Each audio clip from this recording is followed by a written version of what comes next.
കഴിഞ്ഞ ദിവസം മാധ്യമങ്ങളിൽ കണ്ടിരുന്ന ഒരു വീഡിയോ ആണ് റിപ്പോർട്ടർ ചാനലിലെ അരുൺകുമാറിൻ്റെ അശ്വമേധം എന്ന പരിപാടി.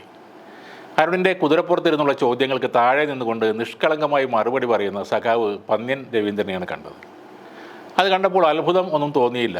സഖാവ് പന്ന്യൻ രവീന്ദ്രൻ എന്നും മണ്ണിൽ ചവിട്ടി നിൽക്കുന്ന ആൾ തന്നെയാണ്. അരുൺകുമാർ ചോദിക്കുന്നത് പ്രസ് ക്ലബിന് സമീപമുള്ള ജോയിൻറ്റ് കൗൺസിലിൻ്റെ ഓഫീസിലേക്ക് നോക്കിക്കൊണ്ടാണ്. ഇവിടെയാണോ താമസം എന്നാണ് അരുണിൻ്റെ ചോദ്യം.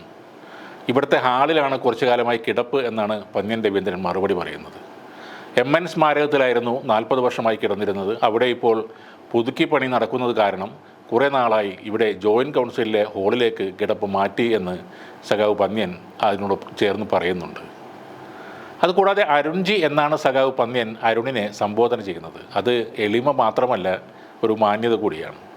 ശശി തരൂരിനോടും കുതിരപ്പുറത്തിരുന്നു കൊണ്ട് അരുൺ ചോദ്യങ്ങൾ ചോദിക്കുന്നുണ്ട്.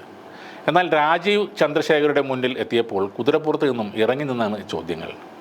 സ്ഥാനാർത്ഥി ആയിട്ടല്ല, ചിലപ്പോൾ കേന്ദ്രമന്ത്രി ആയിട്ടാകും അരുൺകുമാർ അദ്ദേഹത്തെ കാണുന്നത്.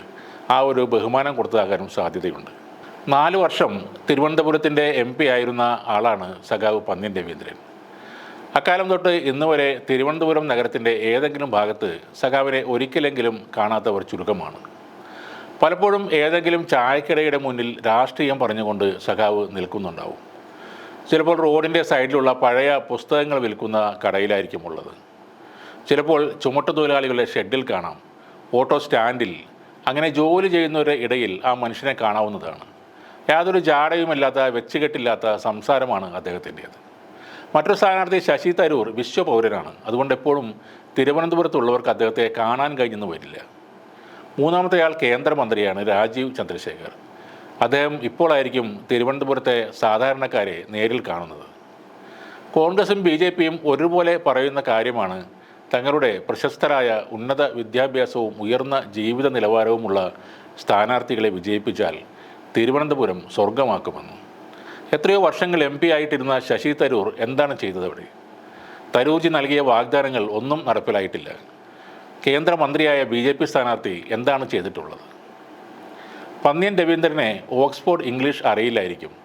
അയാളുടെ വേഷം മുണ്ടും ഷർട്ടുമാണ്. ആഗോള പൗരനുമല്ല.